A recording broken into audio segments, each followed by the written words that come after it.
Hey everyone, I'm Tim. And I'm the only Luddite in the Ozen world, Chris. And welcome to the Ozen Output. Jumping into episode 7. Are we there? We're at a week, man. That's well, you could listen to episode 1 on Monday and listen to one episode every day and then finish on Sunday. Yeah. Probably less than the amount of time per day it takes to make dinner. Oh yeah. So Yeah. you could listen to us while making dinner. Yep. And then burning the onions and just cursing Tim and Chris. Burning the onions. An aromatic vegetable. We're gonna burn it. I think that's what you want to happen sometimes. Well, that's because you got distracted because you're like, what was that technobabble crap that Tim just threw out there? Yeah. Speaking of technobabble, this one is going to be a little bit more technical than some of the episodes we get into. Well, I will do my best to translate for my brain and then for other people. So, this week we're going to be talking about dark web, which is one of my more favorite ones. That's where all the crime is. There's a lot of crime that occurs there, but way more crime than occurs on the rest of the internet.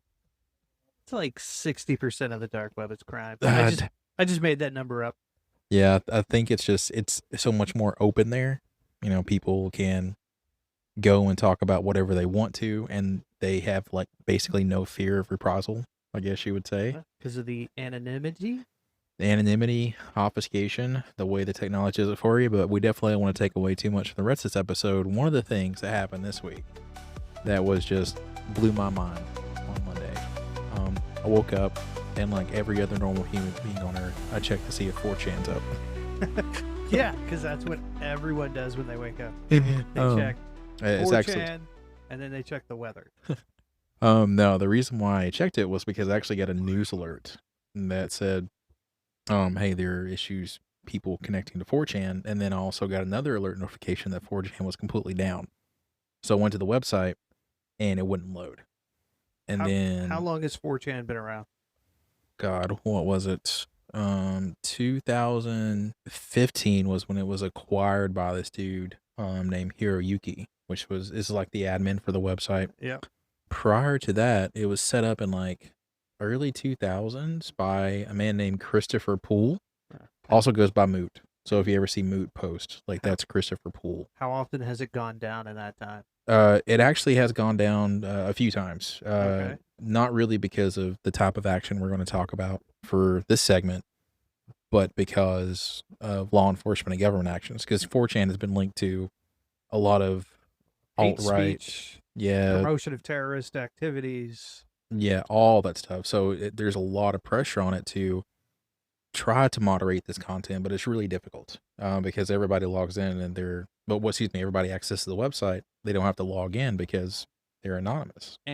So woke up Monday morning, got an alert that 4chan was down, which is something that's really applicable to us, and especially for dark web, because a lot of the culture that's available on 4chan kind of spreads over into dark web circles because there are chans available on there as well in communications. There's also memes and stuff that make their way into the ClearNet. Like in Pepe Le Frog or whatever that guy's name is. Yeah, Pepe the Frog has been that started on 4chan. One of the things I love to watch is video games done live, games done quick, right? So one of the things I love to watch is games done quick. Is that like speed runs? Yeah. Okay. And you're just watching someone else do it? As fast as they can. Okay. For sure. Gotcha. And then there's this one event they host every single year towards the beginning of the year, the first quarter of the calendar year, called Femme Fatales, and it's women speedrunners coming on there doing that. So there's only one emote that is really banned. Guess what it is? One emote that is banned? Yeah. Teabagging? Pepe the Frog. Oh, okay. Because it's linked to all of this content as well. Man, I was way up. Yeah. So, but yeah, 4chan has been involved in a lot of popular culture, but it's also been linked to a lot of like violent acts, domestic terrorism. Yeah, a lot of fomenting of the negativity. There's definitely propaganda in there to motivate people to action. And then just echo chamber of, I hate this. Well, I hate this. Well, I hate this more. And then prove it. And then I'm going to go out attack a Pizza Hut because they got kids in the basement, which they did. Yeah, trollish behavior, right? It wasn't a Pizza Hut. It was Comet Ping Pong Pizzeria in Yeah. DC. But yeah, it was a pizzeria. But anyways, I woke up and 4chan was hacked. Like it was confirmed, not even hours after it happened, and then they released some of the files as well. And I haven't gotten confirmation of who actually has conducted the hack. I haven't seen that yet. I don't know if you've seen any news about who's conducted it. So Wired reported that it was a rival group that had actually, like, these guys were on 4chan. They didn't like some of the moderators, and they eventually split off into their own group. And I'm trying to remember the name of them. Soy Jack, does that sound right? Yeah, like Yeah, Soy, that was a like rival board, if you will, Yeah. a rival website. So I've seen that floating around as well. Yeah. I mean, there's no confirmation that they did it, but that is what has been reported. At And there least was a in lot of some circles, but no one has confirmed. So even like the news articles that we've read or that I've read haven't said specifically that it was them, but they did boast about it in some capacity. yeah, and they definitely have taken a lot of the posts that I saw on there while 4chan was still technically up. You couldn't get to every single board on there. They were saying, "Hey, where can we continue our conversations?" Guess which website they were promoting? They went to Soyjack, I guess. Yeah, they were like, Yeah. "Hey, go here. That's where all these conversations are still happening." And didn't they, whoever did the hack, or was it Soyjack that revived an old page from a previous hack on 4chan that said you've been hacked from one of one of the moderators' pages? Or That was actually when I went to what was it? It was /B. It was random. I saw that posted on there, but I actually went out and I found the files and downloaded them. Of course, oh boy, using a virtual machine, and it didn't really divulge a lot about the website itself, but there were some interesting usernames and logins and IP addresses. oh, so it did some. Was it doxing, or did it just go, hey, these people have some usernames? We're talking about people who have been students at universities, some Gmail addresses. There were some, and this is all. Hopefully there were no .govs on there.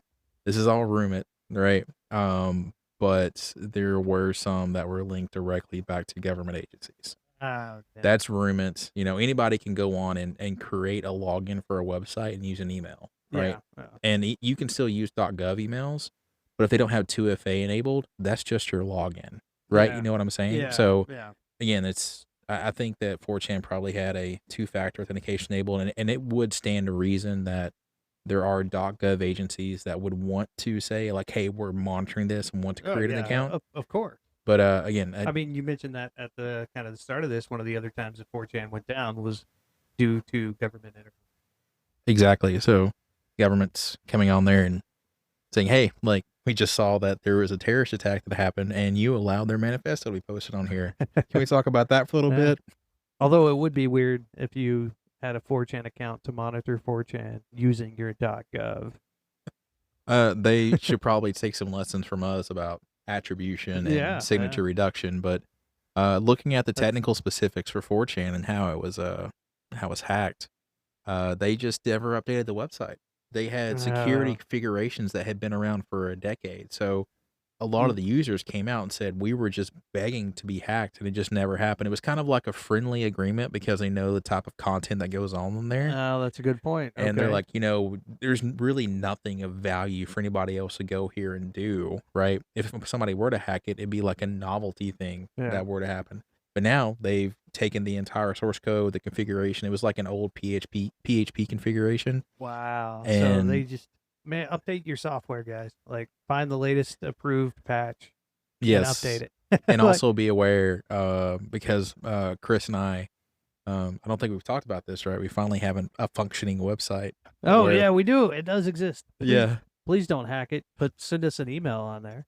Yeah, if you do hack it, like, tell WordPress why you hacked it, because that's what we used to generate it, and also I'm using Cloudflare for the hosting solution.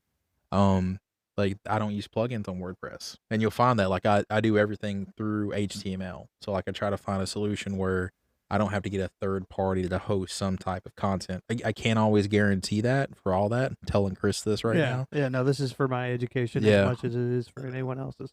Yeah, but I try to do everything through like, you know, HTML that requires to be updated by browsers. Like you have to have the most up to date version of your browser to load some content through HTML. But anyways, you know, real quick story on 4chan because I don't want to dive too much into it. There's a bunch of stuff out right there right now, a bunch of FUD, which we're gonna sit here and define too when we talk about the dark web. But just, you know, I highly recommend, if you guys haven't, just Google, check out 4chan hack, and you'll see all the most up-to-date things, because there was a lot of stuff that was revealed that was initially like we're not totally sure, but now we're kind of confirming later on. 404 Media did a really good dive into the hacking of 4chan, and then Wired also had a relatively detailed article about it. So those are two resources that I trust on stuff like this from a news standpoint. So yeah, go read, man, learn some things. And if you're really creative, you can find some 4chan data. Yeah, it's still available to download. Do be cautious with some of the links for sure, because whenever you access whenever you access leaked, hacked, breached data, like understand where you're going, where you're doing it at. Like, I highly recommend you don't use your host computer, host machine. But yeah, we got to do a really good episode on VMs, so we can, you know, show people how to do all this stuff later on. Yes, definitely something we need to get into for sure. It's easier hands-on, I will say that, and on our website now, I actually have some resources in there so you can find some virtual machines that can be useful for you, some how-to guides. Yeah. I already put them on there. But going on to the dark web, so this is just gonna be an episode of me bugging Chris the entire time. Yeah, because Tim knows way more about this than I do, because he has spent a vast amount of time, more than I have, on the dark web. And most of my dark web activity, other than like I've set up, you know, my Tor, I've gotten on there and I've played with some of the pages.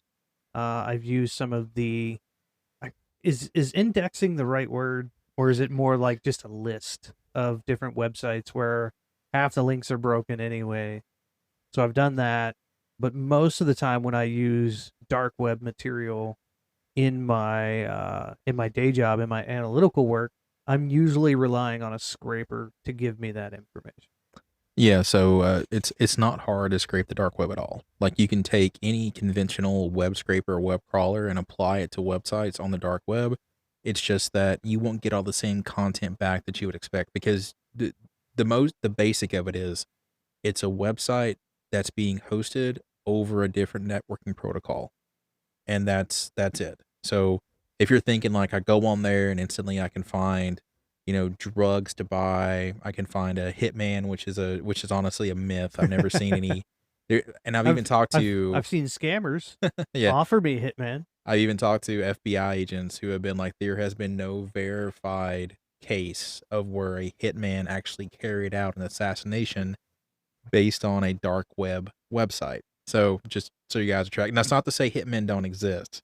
It's just that there's been no verified case. Yeah, and also, you can't just go on there and expect to be private and secure just because you download an application. I refuse to say people don't exist when they, you know, they might. And Yeah. in that particular field, I believe in you guys. So both of us being in the military, right, we understand the training that some people go through just to remove another person from this earth. When I say that, I'm not talking like, you know, killing for sure, but it's just like, so they're not there. So I know there are people out there with a very Particular set of skills. There we go. Yeah, exactly. Yeah. And how they conduct their business is how they conduct their business. But yeah, when it comes to dark web, I think there's a misnomer right now that it's a truly hard part of the internet to get to, when in reality it's super easy. Oh yeah, you can do it from your phone now, man. Oh dude, if you have Android, like it's super easy. iPhone requires a little bit more work because you have to it's similar to setting up application like a VPN, but you just download a browser.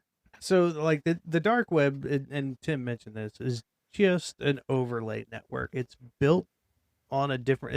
It's essentially virtual, built on a different infrastructure that's more hardened, which is all that an overlay network is.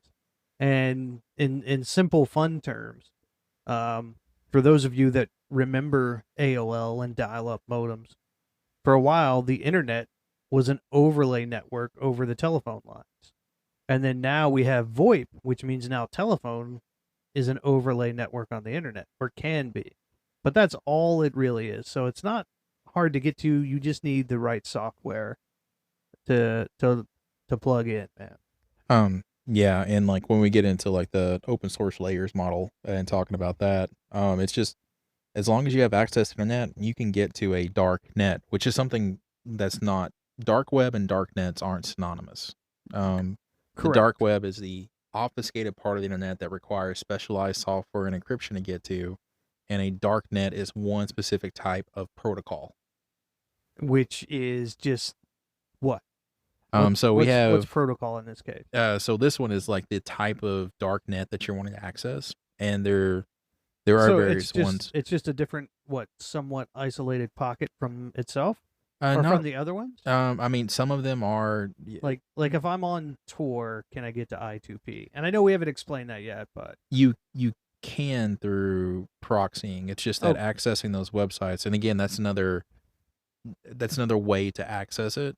Right. So okay, so there is some communicability, but they are still in their own little reserve pockets. yeah, they're like if you were to access, say, like your access to a true. Well, let's go back, right? All right. So when we talk about these different dark nets, right? The most popular one that everyone thinks about is Tor, right? Right. The And- onion router. That's what it. It's stylized as Big T, little O, little R now, but that was what the acronym meant, the onion router. And the reason why it got that name was because it had multiple layers of encryption that allowed you to connect to websites on the internet. So that if anybody were to try to find out who you are or try to attribute activity back to you, it would be extremely difficult. You would definitely have to have some know-how and a extreme desire to try to track that. Yeah. And as a quick segue to that, there are governments out there who have done it before, but that requires infrastructure and, again, like a lot of technical expertise to get around to that. Yeah. So for Tor specifically, how it works is you download a Tor client. In this case, for the average everyday user, you would just go to torproject.org, download the Tor browser, and then you could instantly start going on and accessing content over Tor, right? You can go to Wikipedia on Tor. Oh, nice. Are you going to the ClearNet through Tor, or is it like Wikipedia.onion or whatever? So there are, I guess, wiki sites out there Okay. that are over Tor, like specifically on Tor Yeah. services. But no, it's just you just put in wikipedia.org and you're good to go. Oh, nice. Because it's just like a regular browser that you so would it does use. have ClearNet access, but it also has access to this other domain. Yeah. And that's where hidden services come in. So whenever you want to connect to a website over a darknet protocol, those are called hidden services because by design, they aren't broadcasted out. Because think about this, right? Whenever we want to register a website such as the osinoutput.com, what I had to do was I had to go to a domain provider and say, hey, I want to register this website. Does it exist anywhere?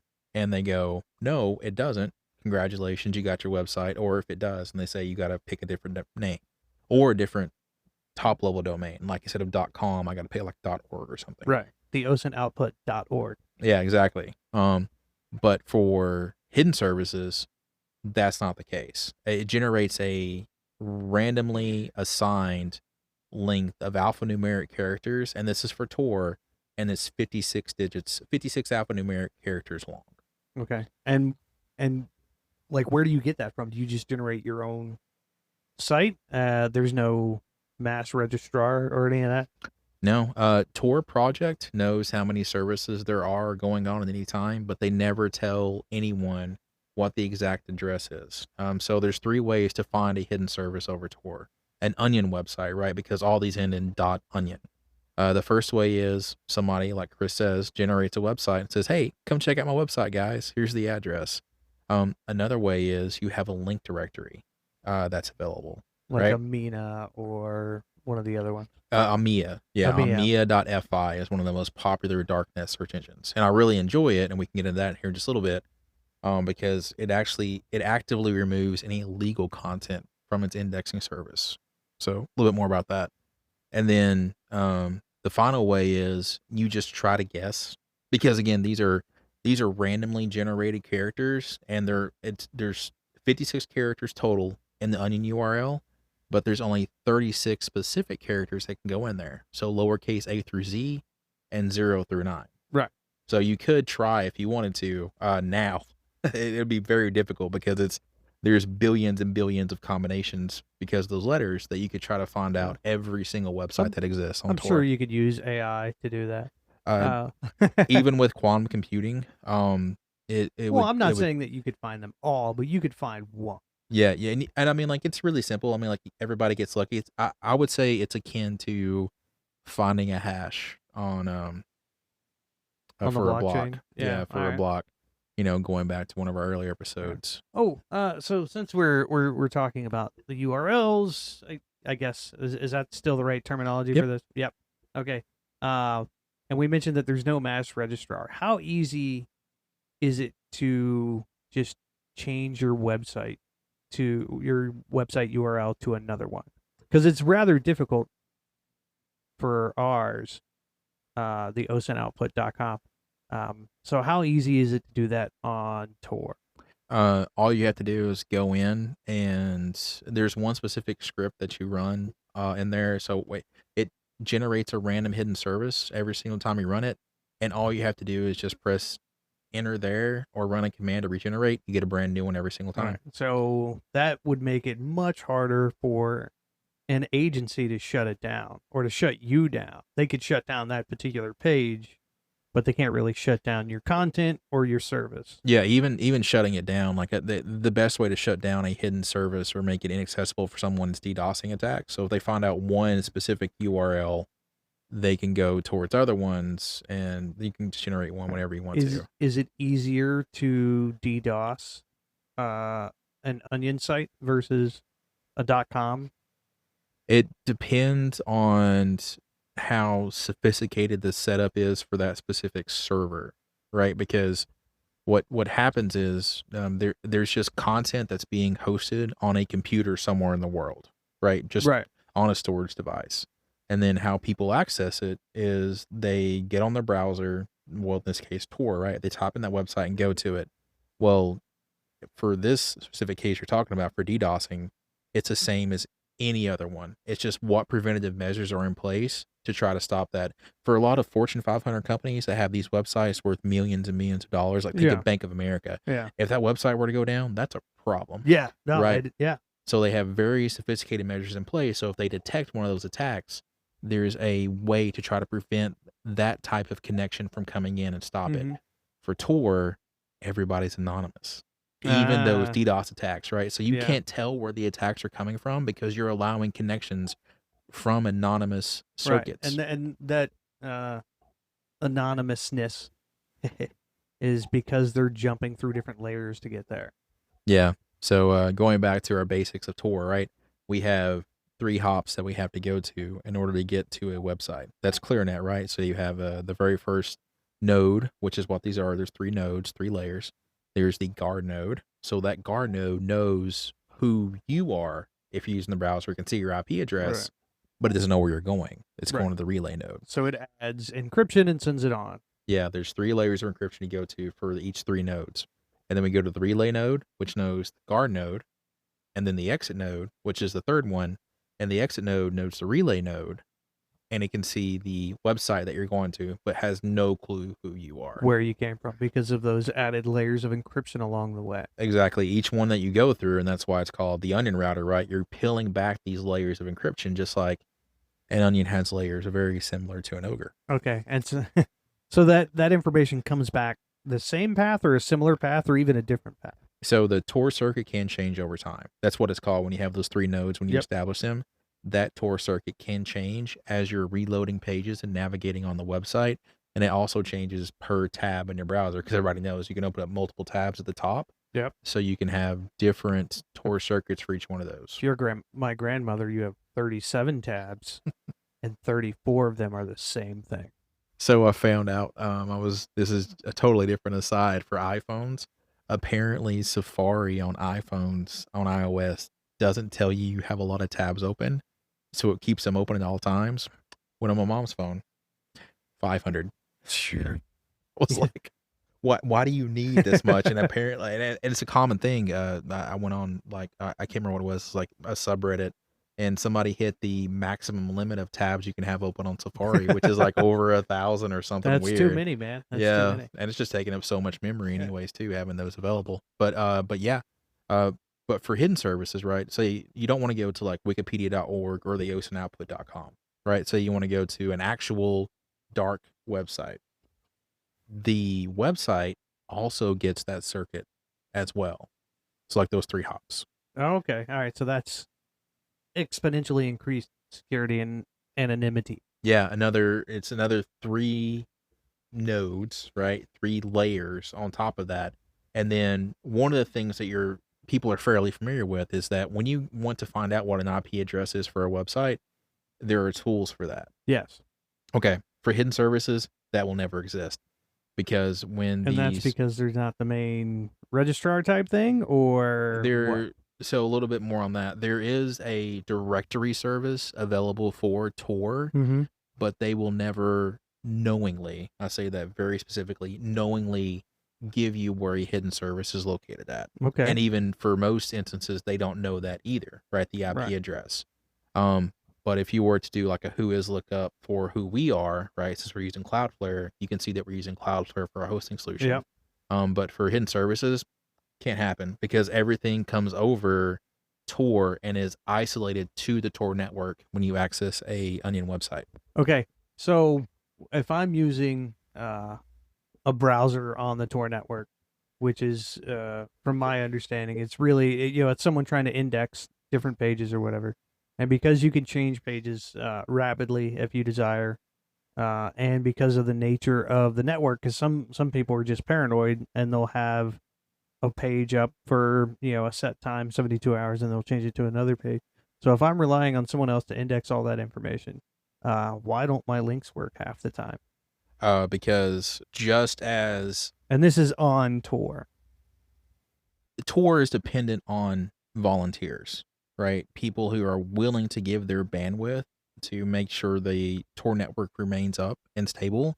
And some of these websites may not have a sophisticated setup, or there's third-party involvement as Mhm. well, because again, these are darknet marketplaces that are Right. So when Silk Road goes down, Alphabet comes up. Yeah, so like again, there are services seeking to replace these people. When I say people, I'm talking about different websites. So yes, there will always be some type of substitute for that service on the dark web.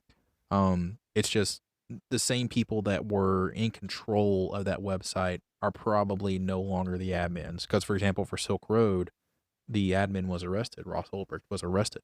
So that website went down, and there have been copycats over the years. The admin of Alphabet, same thing.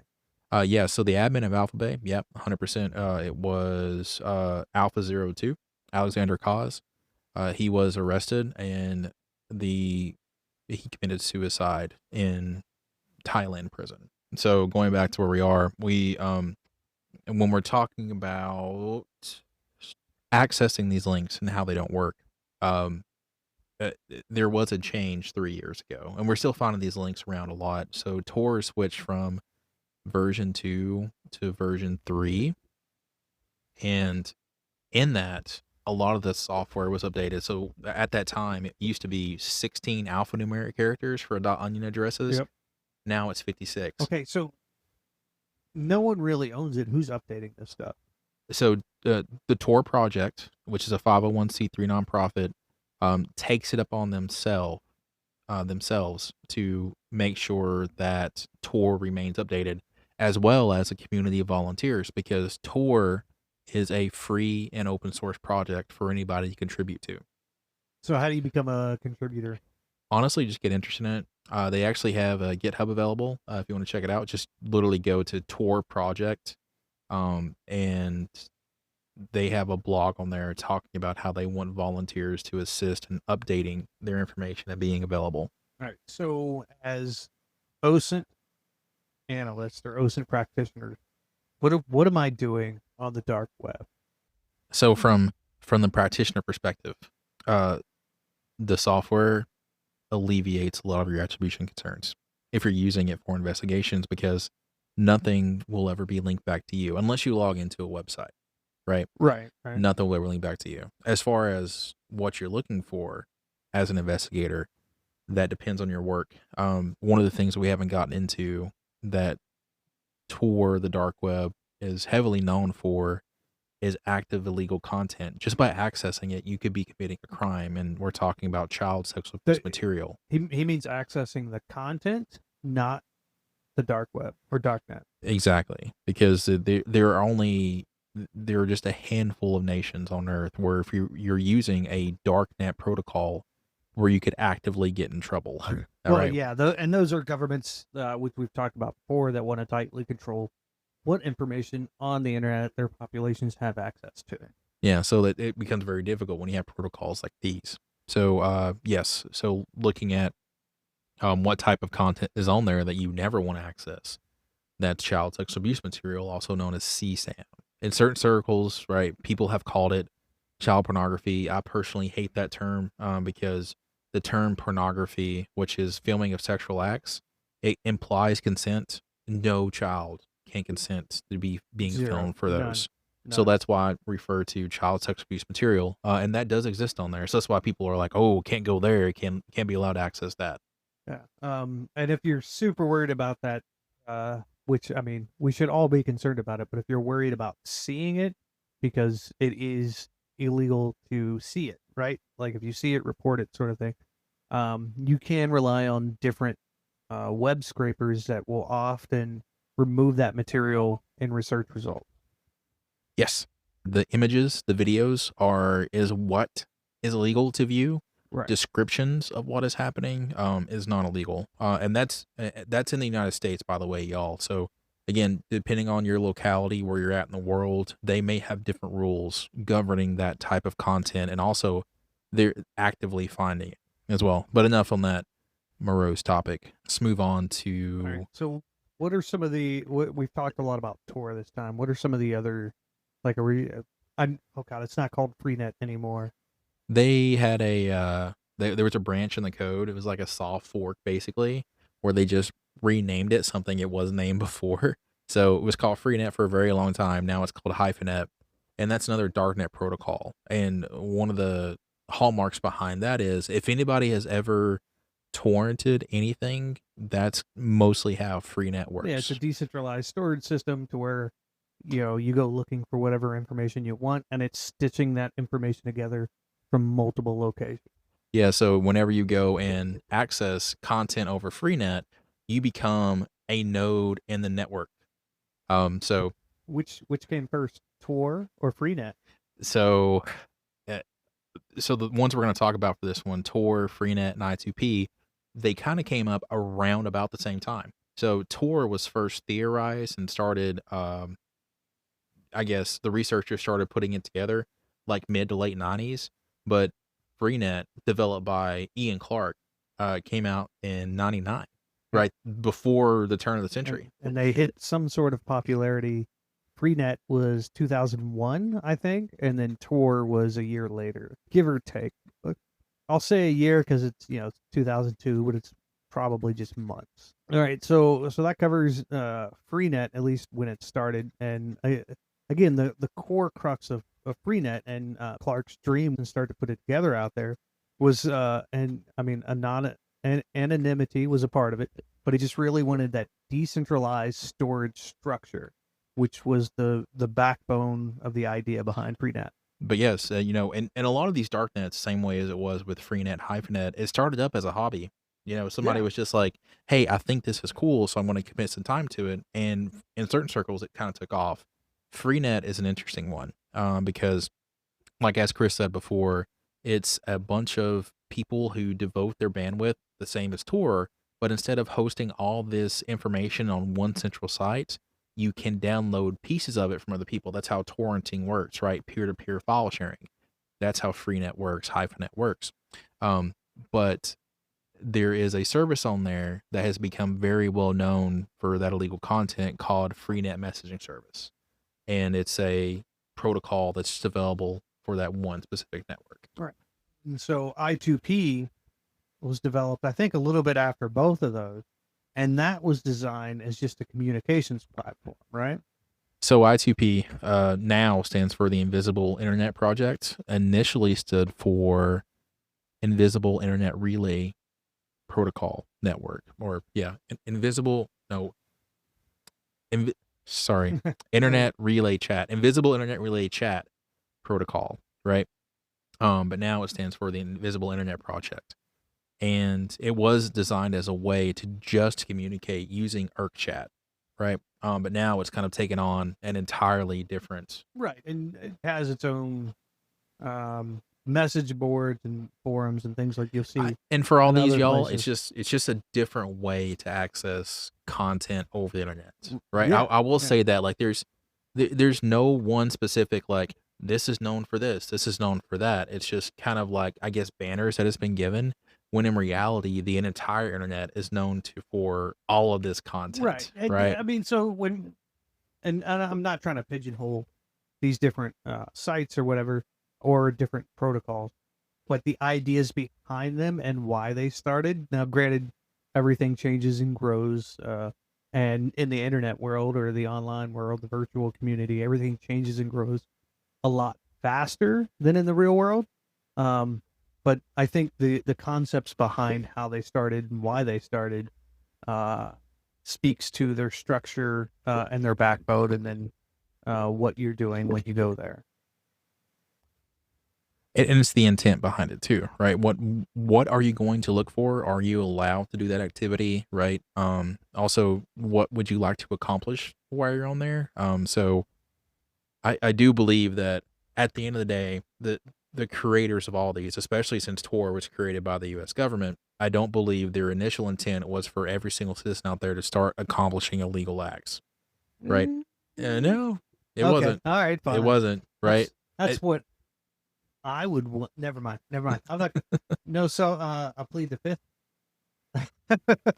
So yes, ultimately there are ulterior motives behind everything that anybody does. But for Freenet specifically, because of the messaging services, as we were talking about before, it has become known for talking about illegal content more than some of the protocols. And you can't publicly access those anyways. The Freenet messaging service, it's direct contact with someone else, and those are hidden and they're encrypted. So just for funsies, on any one of these protocols, we talked about Freenet or Hyphenet, which now, well, at least a portion of it's now known as Hyphenet, I2P, and Tor.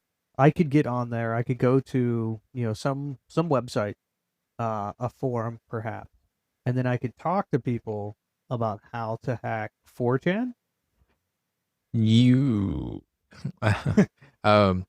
So at any conventional content that you can access over the internet, you can access on there. But I will say, regarding to Chris's comment, the content that's on there is more niche and focused on that type of culture for sure.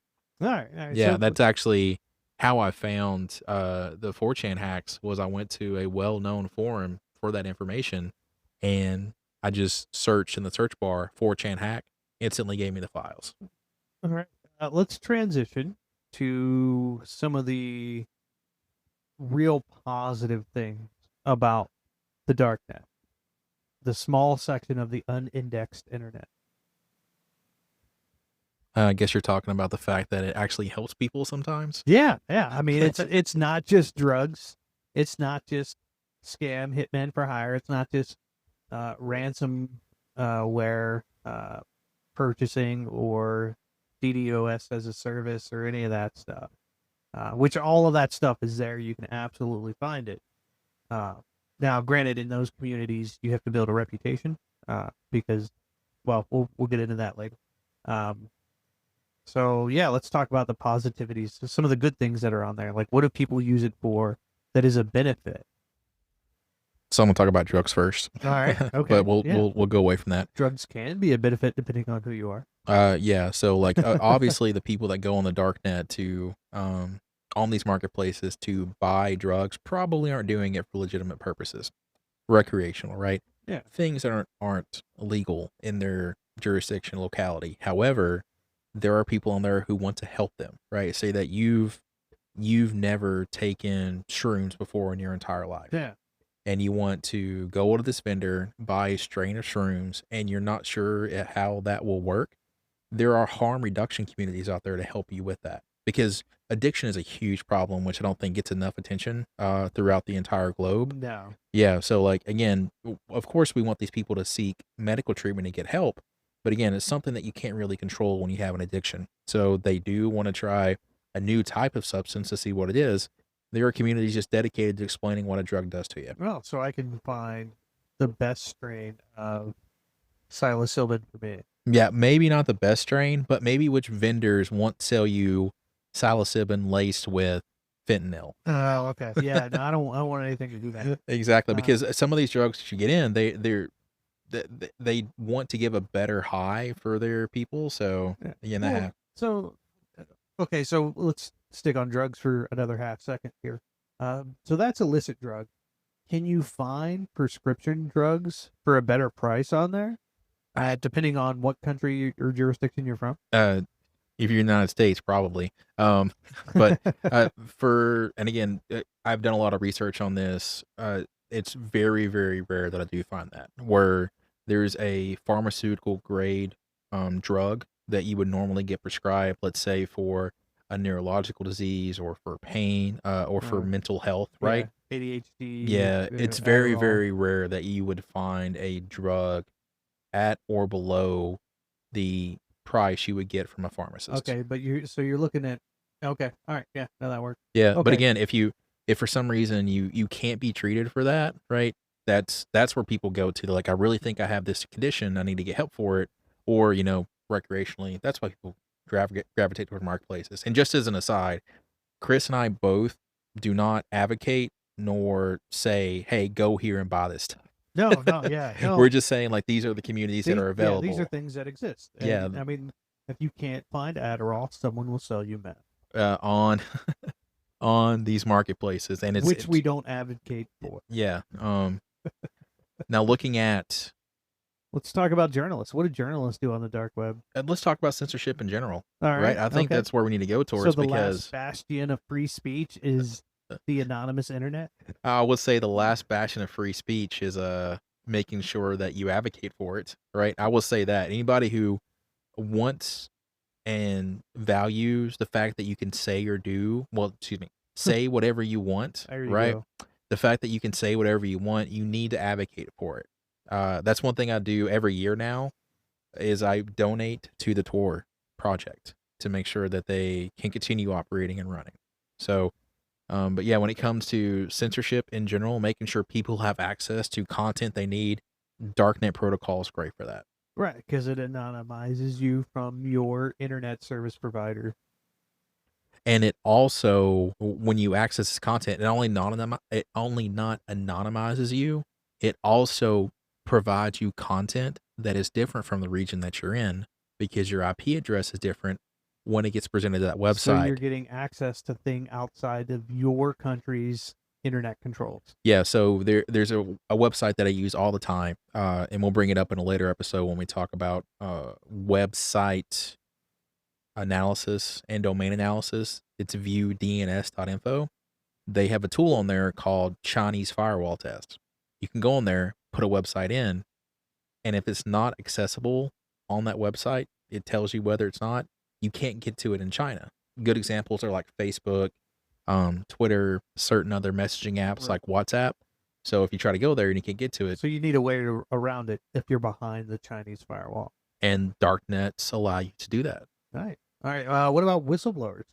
Is there just like a forum of people just blowing company secrets where I can go to and be like, hey, tell me what Citibank is up to?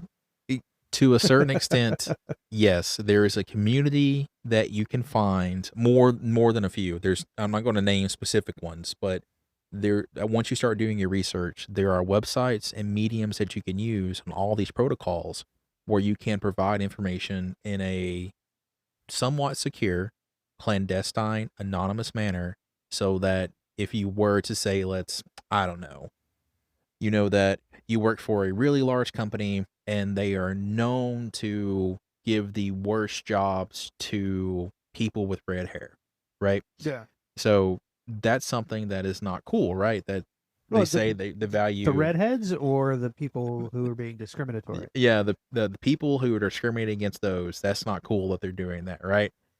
So there's probably you can go on there, report that, hey, there's people with red hair who are given the worst jobs at my company when they say they value certain morals and ethics here, which goes against our employee handbook.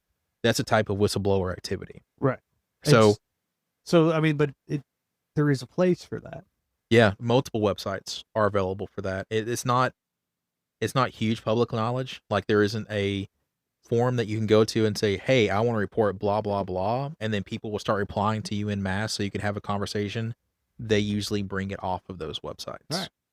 So I'm going to speak from my understanding of the things that we've talked about here.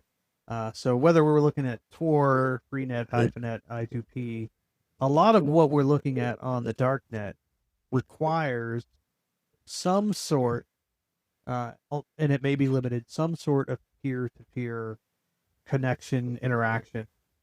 Like if I'm on the darknet to buy drugs, I'm definitely, there's peer-to-peer in that. I'm not going to a corporation. I'm not going to Amazon on the darknet and buying drugs. So it's funny that there are Amazons on the dark web to buy drugs. You mean Amazonians? So that's how these websites are set up, so that when you go to them, it's a centralized location where you can find these goods and services, and they have vendors on there who are willing to sell it, and then that is the third party for the transaction. Okay, so some of these sites will hold both the money and they'll hold the money. That's an escrow service, yeah. Until you get your drugs, and then they release the fund. Yeah, so most major marketplaces, they will operate an escrow service, so you're not dealing directly with a person, right? Because that can get very risky. Mm-hmm. Dealing with one individual who is maybe untrustworthy, because anybody can go to these websites and set up a profile and say, I'm selling all of these. So is there a darknet Yelp for drug dealer? There's a popular darknet forum called Dread, where you can go in and look up a specific vendor that you may have concerns about or post on there, and they can provide you reviews for that specific vendor. And then lastly, I can go to that content uninhibited, essentially for free, and it's not illegal. I'm not saying buy the stuff, but I can go look at it. Yeah, I think that's a proper term, looking but no touch, just like you do in museums. Usually just looking. Interesting choice of location. Yeah. Usually looking is totally fine, but the moment you proceed, the act of actually getting this material, whatever it may be, whether it's physical or digital, it derives from where it's coming from as well. So if it was derived from illicit means and you get it, then you're involved in illegal activity as well. Yeah, participatory party. Yeah, so there's counterfeit items that happen on there as well, not just like, Louis Vuitton or Gucci bags, I guess Michael Kors in certain circles. I've been to Hong Kong. I've seen some wonderful counterfeit. I New York City, same for me. Right. But there's also counterfeit money on there as well. Currency, ways to steal that from people, miners that you can set up for illegally getting content on other people's computers for that behavior, like botnets you can set up. So it runs quite the gambit. There are some vendor sites. Okay. Yeah, a lot of vendors, I will say, well, maybe not a lot of, but I've seen quite a few where vendors will also not only set up their profile on a major marketplace, but they have their own website as well where you can purchase directly from them. Oh, okay. Yeah, that makes sense. Yeah. Cool. Is there anything that we've missed on the darknet for this episode? So, quick starting point, just to end it off with.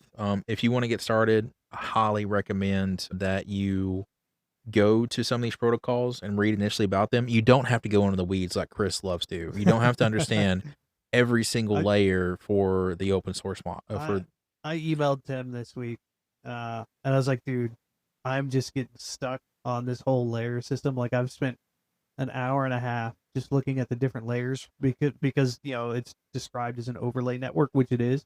So I was way deep into overlay layers and all the different protocols and how the internet routes traffic. But anyways, go ahead. yeah. Don't when- do that. Listen to Tim. Yeah, just I would recommend that you probably use this on a machine that you're not really connected to, because going to a website isn't a problem. When you go there and download content, that's where it becomes a problem. So definitely, if you're not familiar with it, you don't know what to do, I wouldn't say just get on your personal device and go wild. Definitely take some steps to understand it. There are a lot of communities out there to help you understand it as well on the ClearNet. Before you get there. Yeah, before you even downloading this software, Reddit has a bunch of great communities.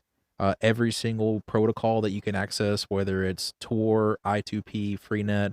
There's also other ones out there. There's ZeroNet, there's IPFS, there's NewNet, LokiNet, Is Yggdrasil. Rifle still out there?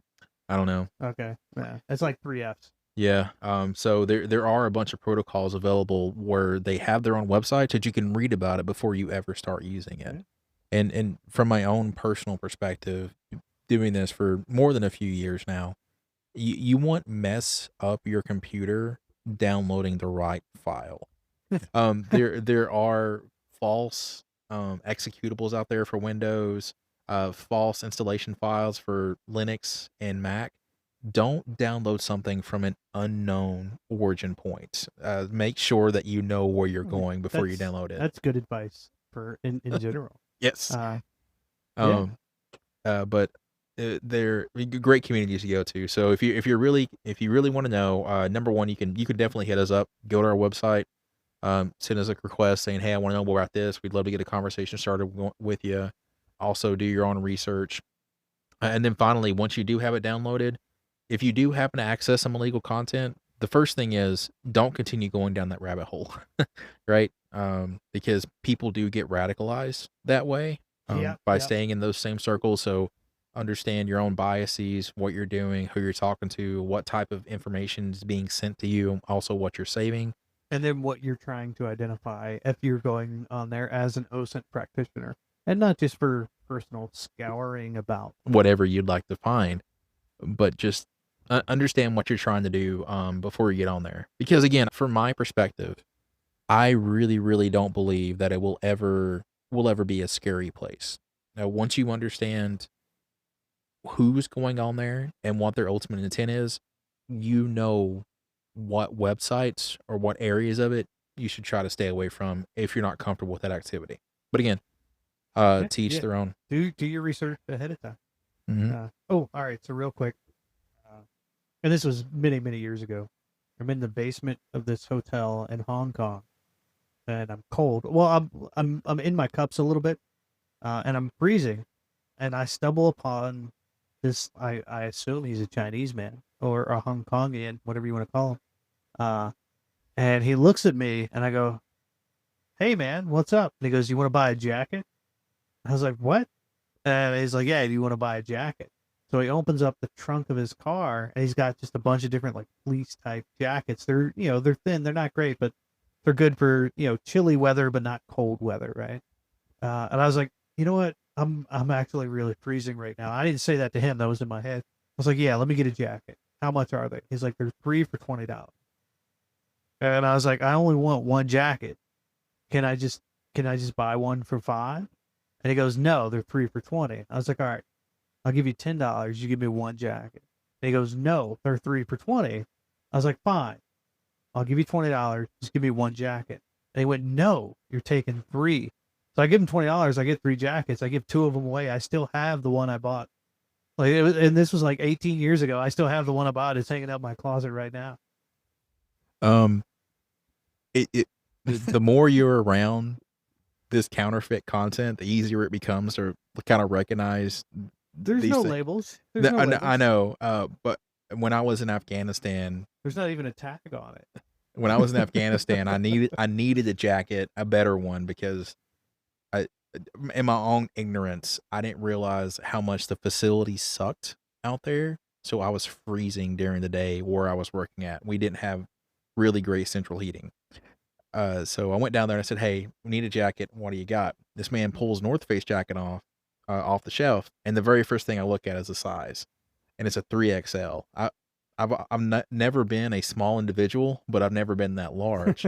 And I go, "Man, I can't wear a 3X." He's like, "No, that's your size." That's when I found out, and it was North Face again. That's when I found out they have way drastically different sizes in other parts of the world than we will ever have in the United States. And apparently they did not understand that in the parts of the world that make counterfeit items. And they go like, "Here's a 3X," because Yeah. who would? So what you're saying is, one, counterfeit items exist, and two, you got sized up by an Afghan. Yeah. And again, most of the Afghans that I met while I was over there, they were all under 5'10", They're not a big people. barely hit a $160. You know what I'm saying? Like I'm telling you. So yeah, and I learned to recognize more counterfeit items after that, for sure. But anyways, guys, thanks for listening. Be sure to check out our links in the description below. Please follow us if you can. Subscribe. This has been the OSINT Output with Chris and Tim. Tim and Chris.